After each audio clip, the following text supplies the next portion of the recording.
Viewers அனைவருக்கும் நமஸ்காரங்கள். Viewers எல்லாருமே பார்த்தோம்னா இன்னைக்கு ரொம்பவே சந்தோஷமா நவராத்திரி செலிப்ரேஷன் பண்ண ஆரம்பிச்சிருப்பீங்க அப்படின்னு சொல்லி நம்புறோம். இங்க நம்மாத்திர எப்போதும் அமாவாசை அன்னைக்கு சாயந்தரம் கலசம் ஆவாகனம் பண்றதுங்கிறது வழக்கம். இன்னைக்கு பார்ட் 1 வீடியோல பாத்தீங்கன்னா அம்மா பாட்டி எல்லாம் லிட்டில் பிட் என்ன இருப்பாங்க மிஸ் ஆயிருப்பாங்க. சில ஹெல்த் இஷ்யூனால அவளால என்ன பண்ண முடியலன்னா இந்த கொடு பார்ட் 1 வீடியோல கலந்துக்கிறோம்ல. அப்கமிங் வீடியோஸ்ல அவளையும் சேர்த்து நான் என்ன பண்றேன்னா வீடியோல காட்டுறேன். இன்னைக்கு நாங்க எப்படி இங்க கொடு ஆவாகனம் பண்ணோம் அப்படிங்கிற வீடியோ தான் என்ன பண்ணிருக்கேன்னா டீடைலா அப்லோட் பண்ணிருக்கேன். சோ வாங்க வீடியோக்குள்ள போலாம்.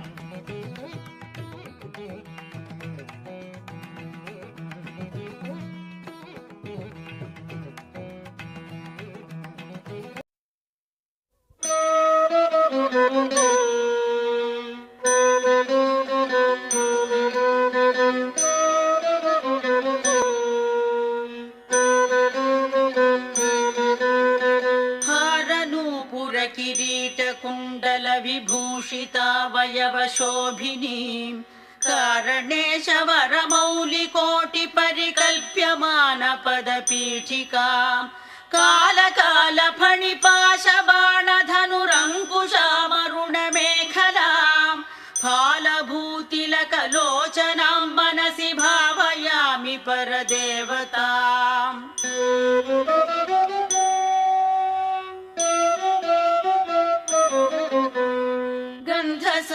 घनसार चारुनवनागवल्लिरसवासिनीं सान्ध्यरागमधुराधराभरण सुन्दरानन शुचिस्मितां मन्थरायत विलोचनाममलबालचन्द्रकृतशेखरीम् इन्दिरारमण सोदरीं मनसि भावयामि परदेवताम्।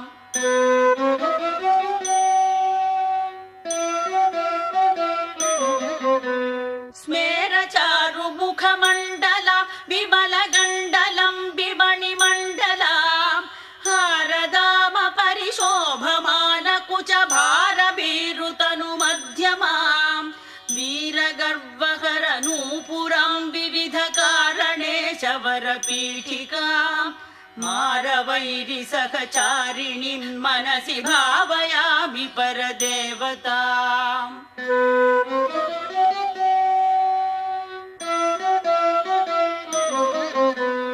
भूरिभारधर कुण्डलीन्द्रमणिबद्धभूवलयपीठिकां वारिराशिमणिमेखला वलय वह्निमण्डलशरीरिणीं वारिसारवह कुण्डलां गगनशेखरीं च परमात्मिकां चारुचन्द्ररविलोचनां मनसि भावयामि परदेवताम्।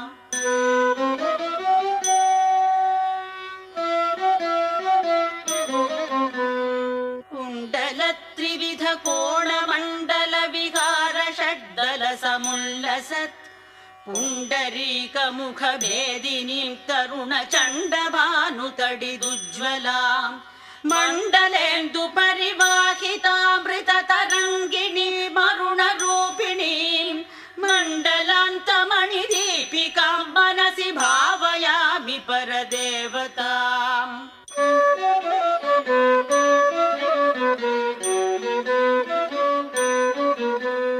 वारणाननमयूरवाहमुखदाहवारणपयोधरां चारणादिसुरसुन्दरी चिकुरशेखरी कृतपदाम्बुजां कारणाधिपति पञ्चक प्रकृतिकारणप्रथममातृकां वारणान्तमुखपारणां मनसि भावयामि परदेवताम्।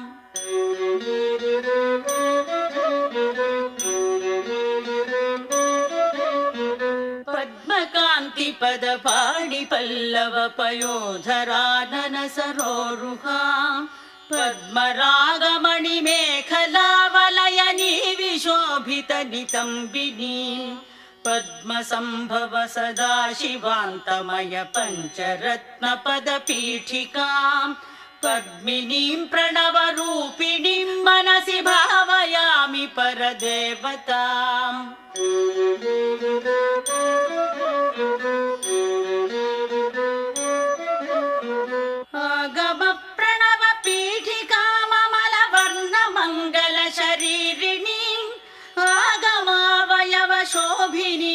अखिल देवसार कृत शेखरीं मूलमन्त्रमुखमण्डलां मुदित नाद बिन्दुनवयौवनां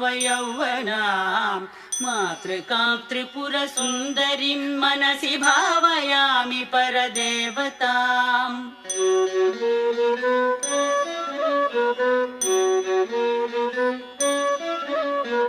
कालिकातिमिर कुन्तलान्त घन भृङ्ग मङ्गल विराजिनीं चूलिका शिखर मालिका वलय मल्लिका सुरभि सौरभां बालिका मधुर गण्ड मण्डल मनोहरानन सरोरुहां कालिकामखिल नायिकां मनसि भावयामि परदेवताम्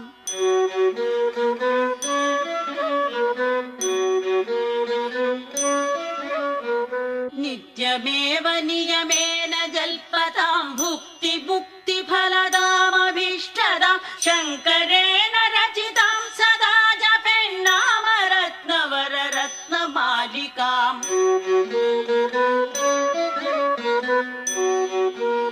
अम्बा श्रीदेवी जगदम्बा भूदेवी अम्बा श्रीदेवी जगदम्बा भूदेवी अम्बा महालक्ष्मी जगदम्बा गृहलक्ष्मी अम्बा महालक्ष्मी जगदम्बा गृहलक्ष्मी अलङ्कार सौन्दर्य श्रीचक्रवासिनि वरमिळ्गु मातल्लि वरलक्ष्मी देवी अम्बा श्रीदेवी जगदम्बा भूदेवी अम्बा महालक्ष्मी जगदम्बा गृहलक्ष्मी கலைநயமிக்க பொம்மைகளும் கலை சொல்லும் விதமாக நம்ம ஆத்து குழுல எப்படி கலர்ஃபுல்லா இருந்தாங்க அப்படின்னு சொல்லி தான் என்ன பண்ண போறோம்னா நெக்ஸ்ட் வீடியோல பார்க்க போறோம். நெக்ஸ்ட் வீடியோல டீடைலா எல்லா பொம்மைகளை பத்தி என்ன பண்றேன்னா அப்லோட் பண்றேன். ஹோப் உங்க எல்லாருக்குமே இந்த வீடியோ பிடிச்சிருக்கும் அப்படின்னு சொல்லி நம்புறேன். Kindly like it, share it and subscribe it. Once again எல்லாருக்குமே ஹாப்பி நவராத்திரி.